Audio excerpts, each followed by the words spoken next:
Barnard College is the preeminent women's college in the country, and we're dedicated to celebrating women's excellence in all its forms. I'm Sion Bylock, the president of Barnard. On behalf of the entire Barnard community, I'm so proud to welcome you to the 11th Annual Athena Film Festival, a true celebration of women and leadership. The spirit of the festival reflects Barnard's legacy of supporting women and giving them the academic and community resources they need to become leaders in all fields and industries. Alums who have dared to make their mark on the world like activists Grace Lee Boggs, Shirley Adelson Siegel, and Connie Hess-Williams. Storytellers like Zora Neale Hurston, Anna Quinlan, and Greta Gerwig, and scientists such as Margaret Mead, Helen Rainey, and Jackie Barton. Today, we continue to support our current students as they prepare to emerge as the next generation of courageous and audacious leaders. Barnard is so proud to be the home of the Athena Film Festival, so sit back and enjoy the show. Barnard College and the Athena Film Festival are here to amplify and celebrate these awesome stories.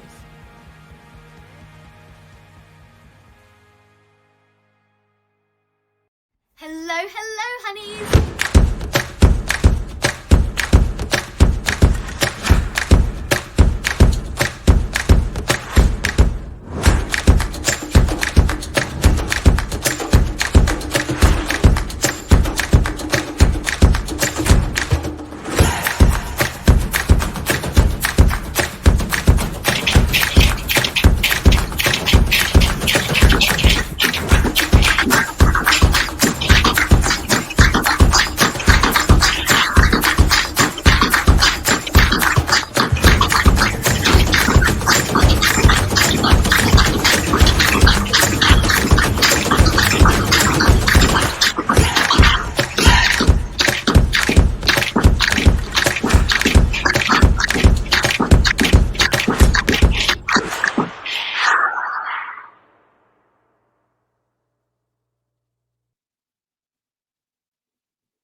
Hello. Thank you again for joining us for the 11th Annual Athena Film Festival. My name is Farida Badamosi, and I am a programmer. And I'm so excited to have the director of My Name is Baghdad here for a conversation. Please welcome Caru Alves de Souza. Thank you for joining us. Thank you, Farida, for the invitation. I'm very excited to present the film in the festival. So I'm just kind of like gonna jump right into the conversation in the film. I first want to say that I really absolutely adored your film. And your film, of course, has been getting so much critical acclaim and won it at Berlinale. Such an achievement. This film is just like such a joy to engage with and to watch. My first question is, how did you come to this project? Like, how did you get involved with the film? The film is inspired, like loosely inspired, in a book called Baghdad the Skater. It's a book for young people, and I read the book and I thought that it could became a movie. But then this is a very, very old project. So while during the years that I was developing the script and doing other projects, I realized that I wanted to do a movie with a female protagonist. So I changed the gender of the skater, basically. So it wasn't anymore like it was Baghdad the skater boy, and now it's Baghdad the skater girl. Nice. One of the things that I really enjoy, well, actually, I'm going to take a step back. How did you find your cast for your film? Because I really enjoyed watching all of them, and I wanted to know a little bit more because they were all amazing. Everyone did a fantastic job. Thanks. I'm going to tell them. They are going to be very excited to hear that. Part of the cast we found in skate parks in São Paulo. São Paulo has a gigantic skate scene, and now in the past 2 years, I think female skate is becoming stronger, and with amazing girls, like girls very with a very political view about skateboarding, about life, and we found them in skate parks mostly. And the other part of the cast is actress and actors, professional. Some of them I already worked before, and there are 2 actresses in the film that they are artists, but they never acted before. Karina Micheline, Baghdad's mom. She's an amazing singer in Brazil, very important singer. And Gilda, she's a performer here in Brazil. Nice. It's amazing to hear that Baghdad's mom had never acted before, because she was amazing. My next question was kind of about kind of the relationship with the mothers within the film. I really appreciated that, both Baghdad's relationship with her mother and then her relationship with her friend's mother. So what went into crafting some of those storylines and those relationships in the film? I'm sorry, but I didn't hear the question. Oh. Because it was. Oh, I'm sorry. I talked too quickly. No. It's not you. It's the image. It was like kind of. Wow. Yeah, one of the joys of having a Q&A online. Yeah. But essentially, one of the relationships, the continued elements of relationships that I enjoyed within the film was Baghdad's relationship with her mother. So how did you go into crafting that relationship? Okay. It's because mostly I wanted to make a movie with strong female characters, but it was important for me that these characters didn't appear alone. That their relationship should be strong.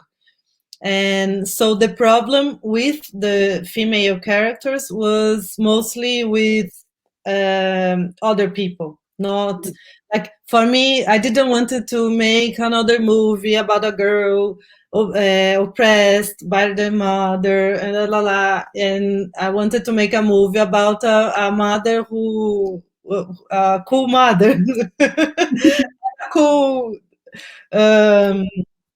a cool child. But of course we are making movies, so we have to make a lot of some tension, but the tension is outside, not in their relationship. I think that was amazing and extremely refreshing about the film, because it made it much easier to connect to the characters and see the issues that were being pushed upon them, and seeing that strong bond between all of those women was really amazing. And I really enjoyed that. We have a question from the audience. I'm going to be kind of interspersing them through this conversation. There were so many quiet and revolutionary moments in the film. How did you approach shooting those moments? Okay, actually, this is a very good question, because I think some of these revolutionary moments was revolutionary for us who were doing, like the scene while we were doing, because I did a lot of improvisation. I rewrite the script after the rehearsal with the actors and actresses. So there was a lot of my voice with their voice too, combining in one speech.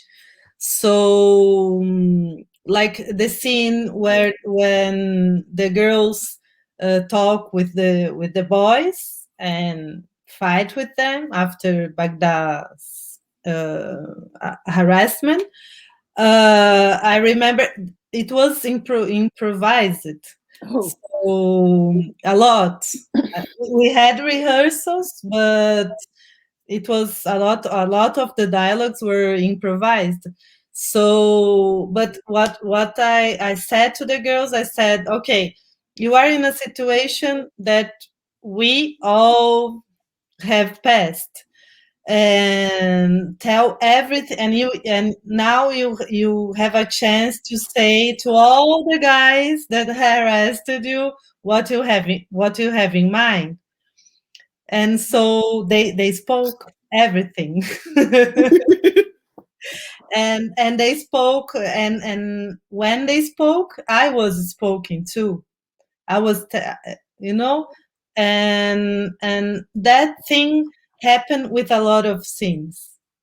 Well, I'm going to take another audience question. The costume was the costuming was incredible. Can you talk a little bit about the process there?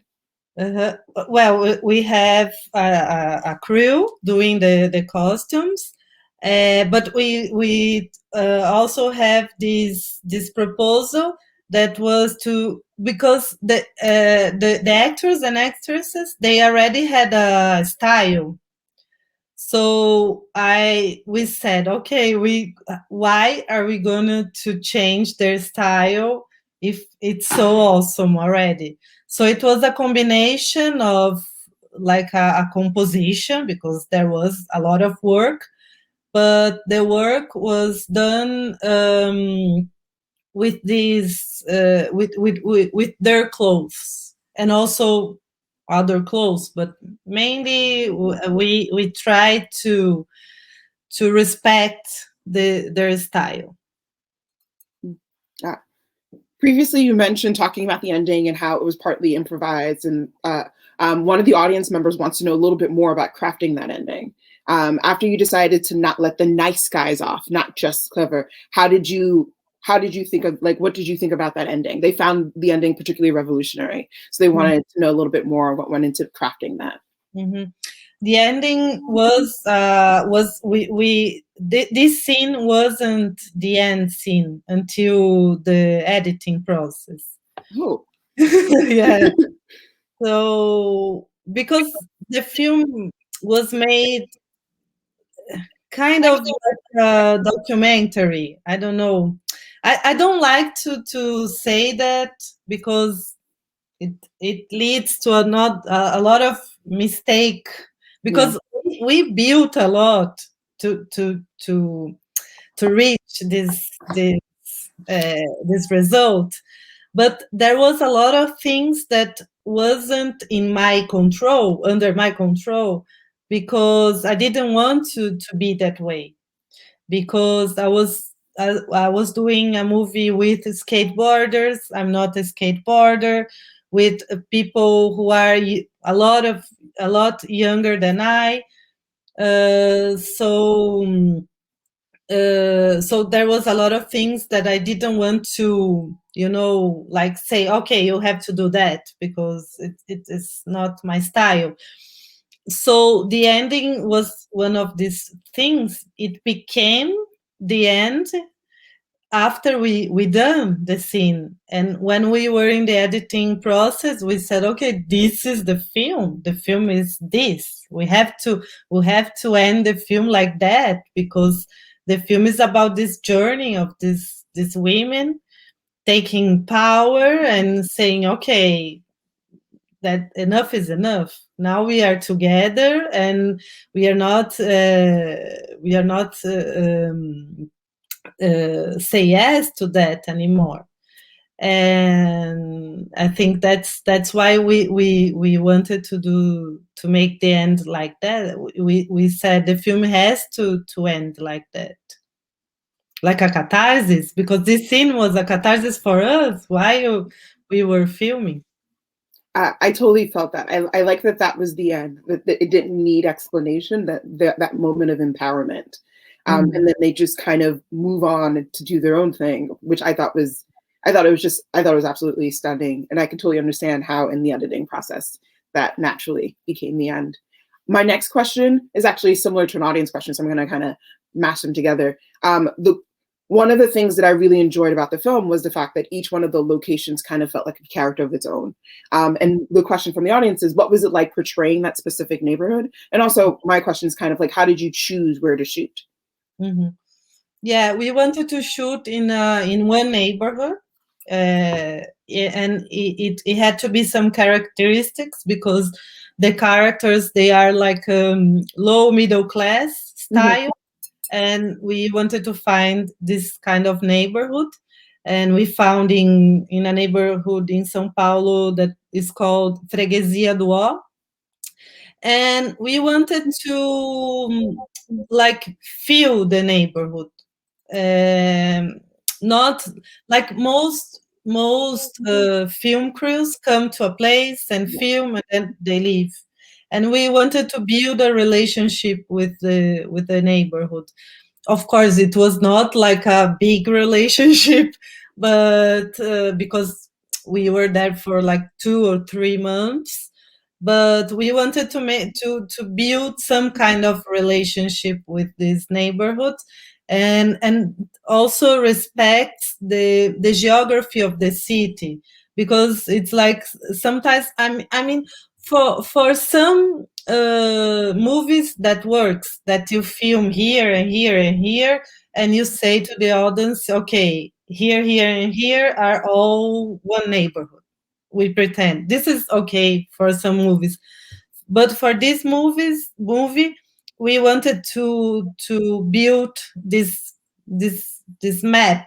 I don't know, this mapping of this neighborhood. So there are like 3 towers that you see in a lot of scenes.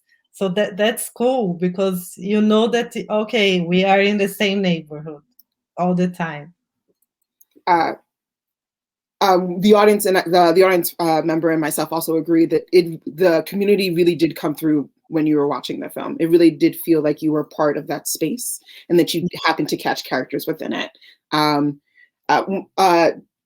You were speaking about at one point about how a lot of the film changed in the edit. So one of the audience wants to ask, can you talk about what is it like to be a director and an artist to let the story speak to you? Like as a director, and to let the story speak to you. Yes, that's why now I'm doing a master here in Spain, and it's really it's kind of cool, because the things that we are talking and learning and experience here is part of what I was trying to reach with Baghdad. One of the things like that is that for me nowadays it's not it doesn't interest me anymore to have like a completed view about something, but what is like what I enjoy the most now is to let the reality, the thing that surrounds me, speak to me. And I think that in a way I try to do that with Baghdad, which means the film was made while it was being made. I don't know if I explain myself. No, that totally makes sense. Where it's a continual process. Do you find that sometimes you're in conflict with that? Like, do you like what you assumed would happen and what ends up coming out of it? Do you find that in conflict, or do you just kind of like go with it? Do you find it's easy to just move through what it's telling you? No, it was easier. It was so much easier, and brought me so much joy. And it was amazing, actually. It was amazing to be aware of obvious thing. I don't know everything, so how am I going to tell a story as in a place where I know everything? For me, it doesn't make sense. I know that for a lot of directors makes sense. It's like my process. It's not like a process that everybody should have. But for me, I tell stories mostly to be with people, to learn with them, and to teach a little bit some things, but it's like I always said, for me, the one of the places that I find myself more relaxed is when I'm in a pub making conversation with strange people. And I always said, okay, if with my films I feel this kind of joy, it's okay. I'll be glad. In a way that I wanted I make films to be with people, to learn, to I don't know, to that to the encounter. So this is kind of like slightly tied into your filmmaking process, but like what went into making Baghdad a filmmaker? Like where did that come from? And like what was it like to kind of essentially have a character that's a young filmmaker? Mostly to make this statement that this is not a film about Baghdad, but her point of view is in the film. So it's like a way to say that, and in a concrete way. The other reason is because Grace, the actress, she makes films with that camera. The camera that we use is her camera, and she makes a lot of great films. So we said, okay, let's use that in the character. And the director of photography, Camila, was super cool to see that and to propose that. Very cool. Kind of speaking more about like filmmaking. So you come from a filmmaking background. So I wanted to know a little bit more about like, what do you like about film versus other art forms? Especially since you included other artists, and like clearly there were like a mix of like storytelling styles, like with the musical scenes. Like, what do you like about the medium, like as a creator? Mm-hmm. I think what I like the most, I never thought about that actually, but I think that maybe because I choose filmmaking because I love films. I think that this is the first thing. I love films. So when I started to think what I could do, filmmaking, and I cannot sing. So if I could sing, maybe I became a singer. But as I was doing films, I realized that I think it's a way that people can relate a lot with films.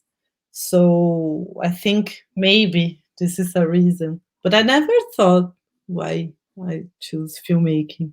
Yeah, I mean, sometimes people know exactly, but sometimes you just feel called to it. Like you said, like it's a process. You felt called to it, and it was the right fit.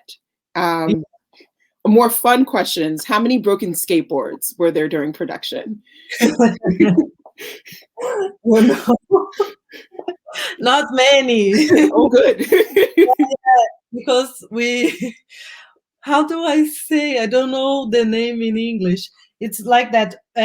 We stole the skateboards. Okay.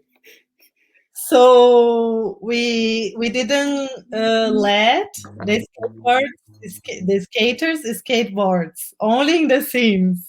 Oh, okay. I see what you mean. Makes sense. Speaking a little bit more, what was some of the more fun things to film? Like what like if you had to pick one scene that really was a joy to film, what was one scene for you? So many.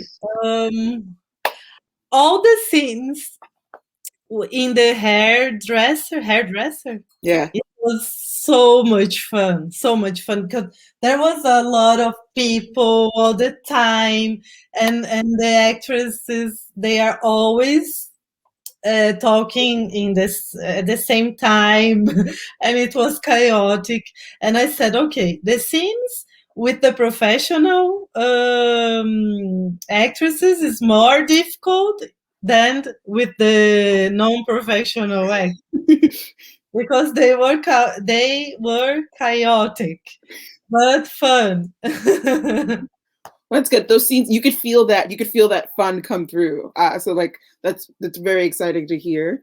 And then kind of what do you want audiences to take from the film? So we've talked a lot about the ending and the process of making it, but what do you want audiences to like when they watch it, how do you want them to engage? Did you have a specific audience in mind when you were making the film, or was it kind of like everyone should see this movie, everyone needs to hear this story?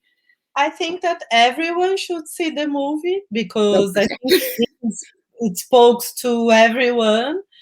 It spoke to everyone, but I'm always like so emotional when I hear that a young girl see the movie and like related with the movie. It's always like I always cry and say, "Oh my God, that's why that's why I do films." Well, So, that's amazing. Well, I mean, that's wonderful because the film really was kind of it. I kind of wish that a film like that existed when I was younger.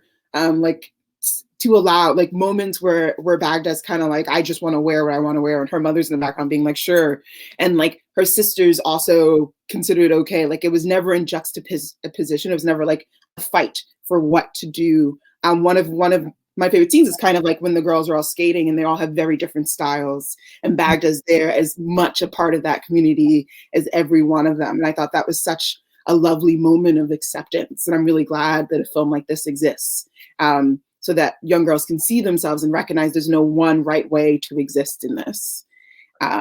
So like, thank you very much for creating this story. And then I guess one of my final questions is kind of going to talk a little bit about those musical moments. We haven't actually touched on, but what was it like filming those scenes? Those were like a lot of fun, the little coordinated dances. Did you have to bring in a choreographer to like do the dances? And yeah.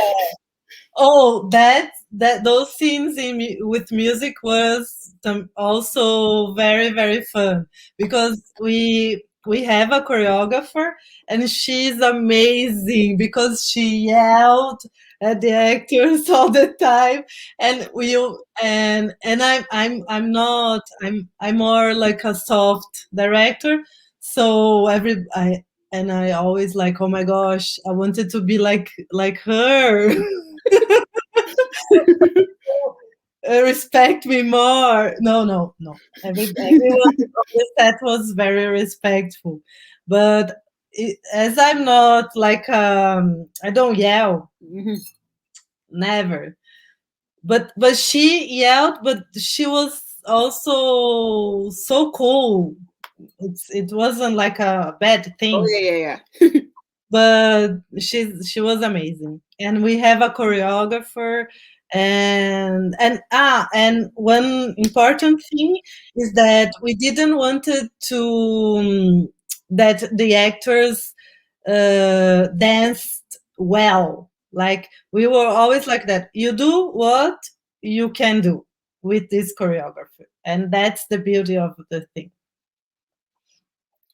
So we are unfortunately running out of time. But I want to thank you so much for joining us. It was such a joy to talk with you. I could talk about this film for forever. And we had so many amazing audience questions. Thank you so much for everyone who's watching.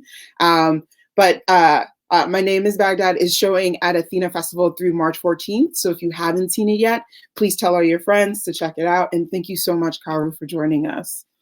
Thank you very much. The questions was amazing. We're amazing. And I'm sorry for my English. It's because I'm living. No, you're good. You're better than most people who can't only speak one language. So you're fine. This is great. Thank you so much. Thank you everyone who's watching. And enjoy the rest of the films at Athena Film Festival. Thank you. Bye. Mm-hmm.